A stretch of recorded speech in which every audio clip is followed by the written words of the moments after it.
Meditando la Biblia en un año, con el pastor Alex Figueroa.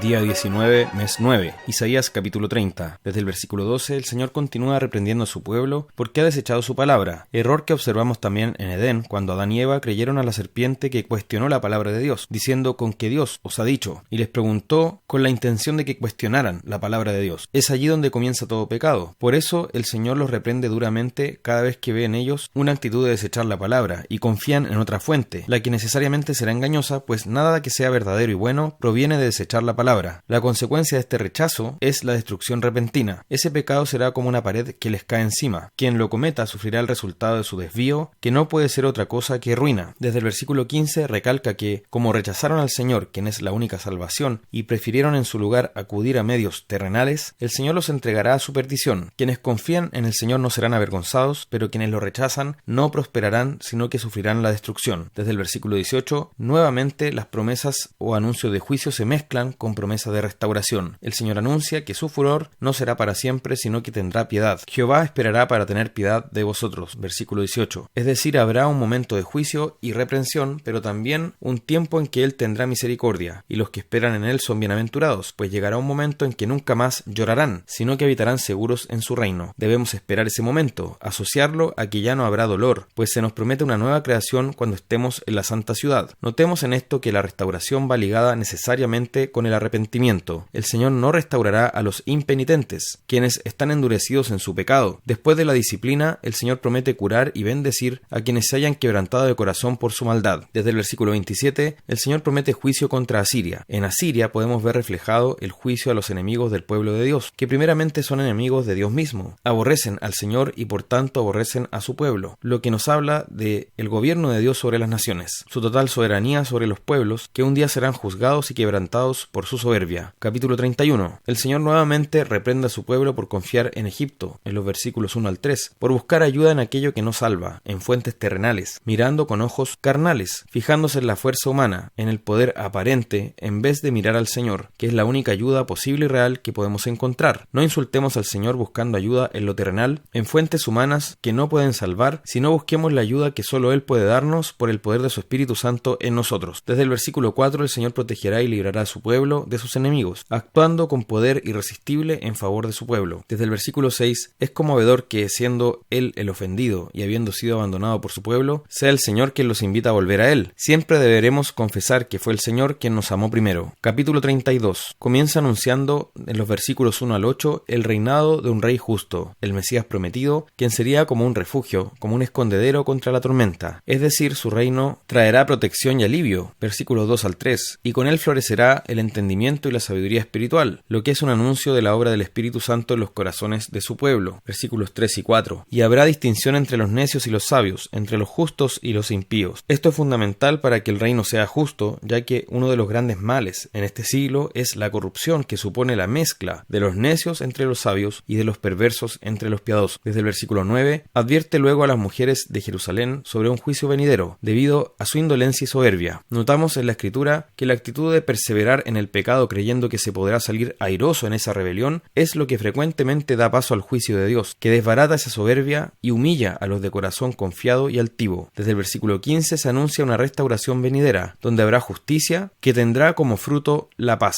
Dicha justicia se cumple a plenitud en Cristo, quien es la justicia de Dios revelada a los hombres. Romanos 3, 21 al 22. Es la respuesta de Dios ante el pecado del hombre. Nosotros exhibimos pecado tras pecado, pero Dios reveló su justicia desde el cielo en Jesucristo, y el fruto de esto es la paz. Y justamente como dice la Escritura, porque Él es nuestra paz, Efesios 2, 14. Y también que Dios estaba en Cristo reconciliando consigo al mundo, no tomándoles en cuenta a los hombres sus pecados, 2 Corintios 5, 19. Esto permite que nosotros como pueblo podamos habitar en morada de paz, en habitaciones seguras y en recreos de reposo, versículo 18. Notemos que la restauración está relacionada directamente con el derramamiento del Espíritu desde lo alto. Es imposible que exista verdadera restauración sin la obra del Espíritu Espíritu Santo, quien es el que transforma nuestros corazones. Por otra parte, la satisfacción de la justicia de Dios en Cristo es la que trae paz verdadera y duradera. Como dice la Escritura, justificados pues por la fe, tenemos paz para con Dios por medio de nuestro Señor Jesucristo. Romanos 5:1. Capítulo 33. En el versículo 1 el Señor anuncia la condena a Asiria, y en esta nación está condenando también a todo opresor humano. Quienes han actuado con perfidia y han sido opresores de su prójimo no quedarán impunes ante el Señor. Desde el versículo 2, el profeta eleva un ruego al Señor para que tenga compasión y muestre misericordia. Lo alaba por su poder y soberanía sobre las naciones, y porque es exaltado en lo alto. Reconoce que solo el Señor es quien puede traer salvación, sabiduría y conocimiento. Desde el versículo 7 anuncia que cuando languidezca la esperanza de su pueblo, Él actuará trayendo salvación y derrotando a sus enemigos. Salmo 63. El escenario de este salmo es el desierto de Judá, en el que David estaba experimentando soledad y angustia ante la persecución por parte de sus enemigos. En esto puede servirnos de gran ayuda cuando nos encontramos en desolación y tristeza, que puede describirse como un desierto espiritual. Desde el versículo 1 encontramos una preciosa declaración de satisfacción en Dios, de que solo en Él puede saciarse nuestra necesidad. En el salmista hay una sed, una hambre de Dios, y esta necesidad es comparable a nuestros signos vitales, ya que demuestran que tenemos vida espiritual. Los muertos no tienen hambre ni sed, así tampoco los que están muertos espiritualmente anhelan a Dios ni desean su comunión, no sienten necesidad de su palabra. Desde el versículo 3, el salmista expresa contentamiento en Dios y alabanza. Aquí el espíritu correcto se refleja en la frase: porque mejor es tu misericordia que la vida, mis labios te alabarán. De hecho, la misericordia de Dios hace que nuestra vida sea digna de ser vivida. Por eso debemos rogar esa misericordia para nosotros, y cuando la tenemos, podemos decir que estamos saciados, que nuestra alma está satisfecha. Podemos elevar cánticos y alabanzas con alegría y refugiarnos a la diestra de Dios. Recordemos que el salmista realizó esta declaración mientras se encontraba en angustia y sufriendo persecución, lo que nos muestra que podemos tener verdadero gozo en medio de la dificultad. La salvación que Dios nos ha concedido y el amor que hemos recibido de Él deben llevarnos a buscar más de su presencia y su obra en nuestras vidas, haciendo que nuestra meditación esté en su palabra todo el día. Desde el versículo 9 muestra el fin de los impíos y la victoria del Rey. La boca de los impíos, de quienes hablan mentira, será cerrada, por lo que habrá un glorioso momento en que nunca más será pronunciada una mentira, y lo único que reinará sin rival será la verdad eterna de Dios. Esto ocurrirá por medio de la victoria de Cristo como Rey Hijo de David, quien es la verdad en persona, según Juan 14:6, y quien cerrará todo labio mentiroso. Proverbios capítulo 23, versículo 22, trata de la importancia de honrar a nuestros padres en obediencia al quinto mandamiento: honra a tu padre y a tu madre. Éxodo 20:12. Esta honra incluye el considerar su opinión, enseñanza, experiencia y sabiduría, y no menospreciarlos cuando envejecen, porque es una tendencia carnal en nosotros. Nos llama a tenerlos en alta estima en todas las etapas de la vida. Gálatas capítulo 5. Desde el versículo 1, luego de haber explicado que en Cristo somos hijos del nuevo pacto, representados en Sara, quien es la libre, exhorta ahora a que estemos firmes en la libertad con que Cristo nos hizo libres. Cuando dice estad pues, la palabra pues nos dice que viene una conclusión de lo que estaba tratando antes. Es un por tanto, y lo que estaba diciendo era acerca de la comparación entre el antiguo y el nuevo pacto, estar bajo la ley versus estar bajo la libertad con que Cristo nos ha librado. Por ello, no debemos someternos nuevamente al yugo de esclavitud de la ley, pues hemos sido hechos libres en Cristo. En otras palabras, no podemos volver a las sombras del antiguo pacto, porque tal cosa significa volver a la esclavitud. Por eso, si alguien se circuncida para recibir la salvación, de nada le aprovecha a Cristo, porque la circuncisión se dio para dos cosas. Primero, para apartar a la descendencia sanguínea de Abraham en la línea de Isaac de todo el resto de la tierra, y así poder asegurar que se cumpliría la promesa que se le dio a Abraham, de que en su simiente serían benditas todas las naciones de la tierra. Por tanto, debía haber una forma de identificar a sus hijos y saber quién sería ese hijo, en singular, que iba a ser de bendición para todas las naciones. En ese sentido, Cristo fue circuncidado como simiente de Abraham. Así, se guardó la circuncisión por algo así como 1900 años desde Abraham hasta Cristo, y ya en Cristo se cumple ese fin de la circuncisión, porque ya no es necesario apartar más a esos hijos étnicos o físicos de Abraham. La otra finalidad que tenía la circuncisión era, en segundo lugar, obligar a esos hijos físicos de Abraham a guardar toda la ley, en especial sujetando a la simiente escogida, es decir, Cristo. Así, sujetando a Cristo a la obediencia a la ley, provee el marco para que Cristo desarrolle su ministerio y nos libre de la maldición de esa ley, cumpliéndola por nosotros. Esa es la otra finalidad por la que Cristo se circuncidó, para someterse a la ley y cumplirla toda. En consecuencia, quien se circuncida no entiende nada de los verdaderos propósitos de la circuncisión, y está menospreciando a Cristo porque la circuncisión apuntaba a Él. Su único objetivo era preparar todo para la venida del Mesías. Por tanto, una vez que ya viene ese Mesías, no tiene sentido someterse a la circuncisión, y quien se ha circuncidado después después de ya haber creído en Cristo, creyendo que con esto obtiene entrada en el pueblo de Dios o en el pacto de Dios, se está desligando de Cristo. No entiende realmente en qué consiste la fe y cae de la gracia, porque se somete a las sombras en lugar de abrazar la realidad. Es considerarse como hijos de la esclava en lugar de hijos de la libre. El versículo 6 explica que en Cristo Jesús ni la circuncisión vale algo ni la incircuncisión. Es decir, no es definitivo el hecho de circuncidarse, sino que lo realmente definitorio es la fe que obra por el amor. La señal física de pertenencia al pacto es reemplazada por una evidencia espiritual, que es el carácter de Cristo impreso en las personas. Desde el versículo 7, por tanto, los gálatas debían tener cuidado de esta falsa doctrina, porque un poco de levadura leuda toda la masa. Versículo 9. Un poco de mentira afecta todo nuestro entendimiento del Evangelio. No podemos agregar nada al Evangelio. El gran problema de los gálatas era que habían creído que el Evangelio de Cristo no era suficiente, sino que había que agregarle algo: los rituales de la ley. No podemos ni agregar ni quitar nada al Evangelio. Si hacemos esto, destruimos su poder salvador y nos sometemos a la esclavitud, poniéndonos bajo condenación. Por eso dice: mas el que os perturba, es decir, el que los estaba desviando, llevará la sentencia, quien quiera que sea. Versículo 10. Por consiguiente, debemos tener sumo cuidado. No alteremos el Evangelio. El Evangelio es poder de Dios para salvación, pero es el Evangelio que Él ha revelado, al que no podemos agregar ni quitar nada. El Señor nos permita entender la libertad con que Cristo nos hizo libres y así estar firmes en ella.